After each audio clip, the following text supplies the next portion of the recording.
ഓം ശ്രീ സായിരാം. ഇന്ന് ഗുരുപൂർണിമ. ഗുരുർ ബ്രഹ്മ ഗുരുർ വിഷ്ണു ഗുരുദേവോ മഹേശ്വര ഗുരു സാക്ഷാത് പരബ്രഹ്മ തസ്മൈ ശ്രീ ഗുരവേ നമഃ.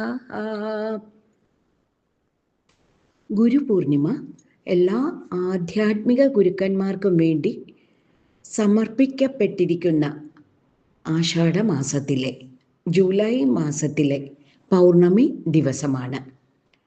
ഗുരുക്കന്മാരെ ആദരിക്കുന്ന ഈ പുരാതന ദിനാചരണത്തെ ഭഗവാൻ ശ്രീ സത്യസായി ബാബ 1956 എല്ലാ സാധകരും ആചരിക്കേണ്ട ഒരു സുപ്രധാന ആധ്യാത്മിക ഉത്സവമാക്കി മാറ്റി പുനരുദ്ധരിച്ചു. ഈ ദിനം 3 കാര്യങ്ങൾക്കുള്ളതാണ്. 1. ഗുരുവിനെ കൃതജ്ഞതയോടെ സ്മരിക്കുക. 2. ഗുരുവിൻ്റെ പ്രബോധനങ്ങളെ മനനം ചെയ്യുക. 3. അവിടുന്ന് പഠിപ്പിച്ചതൊക്കെ നമ്മുടെ നിത്യജീവിതത്തിൽ നടപ്പാക്കുമെന്ന് ദൃഢമായ തീരുമാനമെടുക്കുക.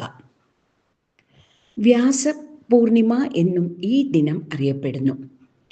ഭഗവാൻ നാരായണൻ തന്നെയാണ് വേദങ്ങളെ വ്യസിക്കുവാനും ഈശ്വരനിലേക്കുള്ള മാർഗം മനുഷ്യന് പഠിപ്പിക്കുവാനുമായി വ്യാസൻ എന്ന പേരിൽ വന്നത്.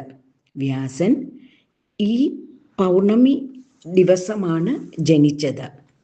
ഈ ദിവസമാണ് അദ്ദേഹം 4 വേദങ്ങളെയും വർഗീകരിച്ചത്. 18 പുരാണങ്ങളും എഴുതി തീർത്തതും ഈ ദിവസത്തിലാണ്. വേദവ്യാസനാണ് വേദങ്ങളെ ഇന്ന് കാണുന്ന രൂപത്തിൽ മനുഷ്യർക്ക് പ്രയോജനപ്പെടുന്നതിനായി വിഭജിച്ച് ക്രമീകരിച്ചത്.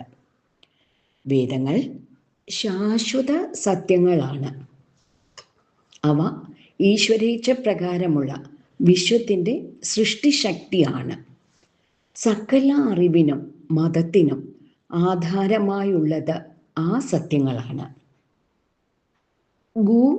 ഗുരു എന്നീ 2 അക്ഷരങ്ങളിൽ നിന്നാണ് ഗുരു എന്ന പദത്തിൻ്റെ ഉത്ഭവം.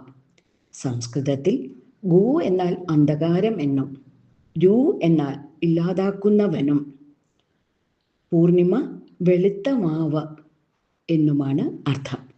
ഈ ഗുരു സങ്കല്പത്തിന് മുമ്പിൽ ശിരസാ നമിക്കുന്ന ദിവസമാണ് ഗുരുപൂർണിമ. അന്ധകാരത്തിൽപ്പെട്ട് സത്യവും മിഥ്യയും തിരിച്ചറിയാതെ പോകുന്നവർക്ക് നേർവഴി കാണിച്ചു കൊടുക്കുന്നയാളാണ് ഭാരതത്തിൻ്റെ ഗുരുസങ്കല്പം. മനുഷ്യന് യഥാർത്ഥ ജ്ഞാനം പ്രദാനം ചെയ്ത് അവന് ജീവിതത്തിൽ മുന്നോട്ടു പോകാൻ വഴി കാണിക്കുന്നവനാണ് ഗുരു. ഈ ഗുരുപൂർണിമ ദിനത്തിൽ ലോകത്തെ നമ്മുടെ ഗുരുവായി സ്വീകരിക്കാൻ നമുക്ക് ഓരോരുത്തർക്കും കഴിയട്ടെ എന്ന പ്രാർത്ഥനയോടെ സമസ്ത ലോകാ സുഖിനോ ഭവന്തു. ജയ് സായിരാം.